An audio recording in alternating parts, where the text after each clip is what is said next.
Isang mapagpalang tanghali po sa ating lahat. Muli ako si Niats Bashan and welcome to our daily devotion with Pastor Russell Ocampo. And today is December 17, 2025 and our topic is all about bakit ang Biblia ay parang jigsaw puzzle. So our concepts all about Jesus, the servant of the Lord. So ang Biblia ay parang jigsaw puzzle po dahil ang bawat bahagi nito ay may kanya-kanyang papel. Ngunit nagiging malinaw lamang ang buong larawan kapag pinagsama-sama. So, sa Isaiah chapter 42 verse 1, ipinakilala ang lingkod ng Panginoon, ang pinili ng Diyos, kinalulugdan niya at pinuspos ng kanyang espiritu. So, si Jesus ang ganap na katuparan nito, sa kanya nagkakabuo ang mensahe ng Biblia, kaligtasan, pag-ibig at pagtubos sa tao. So, our Bible readings for today is all about Isaiah chapter 42 verse 1, ASND version. Narito ang aking lingkod na aking inaakay, ang aking pinili na aking kinalulugdan. Ibinigay ko sa kanya ang aking espiritu, magdadala siya ng katarungan sa mga bansa. So ngayon nadako na tayo sa ating teaching. So yung first teaching is si Jesus ang lingkod ng Panginoon.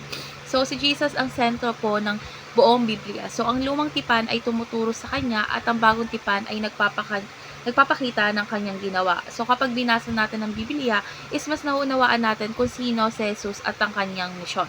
Second is hindi titigil si Jesus hanggat hindi siya nagtatagumpay. So ginampanan po ni Jesus ang kanyang gawain ng may kababaang loob at katapatan. So kahit mahirap at pagtanggi is hindi po siya sumuko. Kumbaga tinapos niya yung gawain ng Diyos hanggang sa krus at tagumpay na muling pagkabuhay or muling nabuhay. And lastly is inaanyayahan tayo ni Jesus na maging lingkod leader. So, servant leader po. So, hindi lang tayo tagapanood po ng kanyang gawain dahil tayo ay tinatawag ding maglingkod tulad niya. So, yung tunay na pamumuno ay nagmumula po sa pagpapakakumbaba at pagmamahal sa kapwa.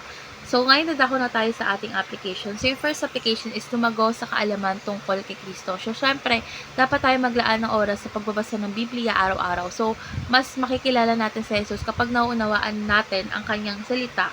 So, unti-unting mabubuo sa isip natin ang ang buong larawan ng plano ng Diyos. Second is lumago sa relasyon mo kay Kristo. So, ang kaalaman po ay dapat sabayan ng personal na relasyon. So, dapat makipag-usap din tayo sa Diyos sa panalangin at magtiwala sa Kanya araw-araw. Dahil doon is mas lalalim ang ating pananampalataya.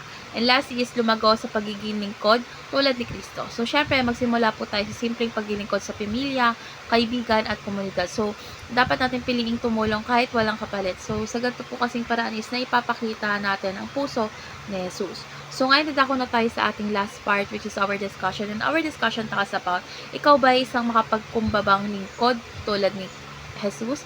Paano mo pa mapapabuti ang sarili mo upang maging katulad niya?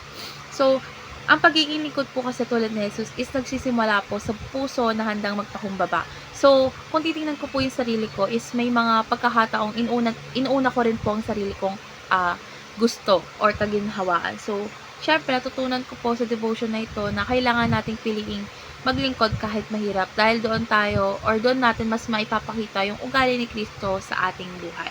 So, let's pray po. Lord God, maraming salamat po dahil ikaw ang lingkod na nagliligtas sa amin. Lord God, turuan mo kaming maging mapagkumbaba at tapat sa paglilingkod. Lord God, tulungan mo kaming mabuo ang aming buhay ayon sa iyong salita hanggang sa may pakita namin ang iyong pag-ibig sa iba. In Jesus' name we pray.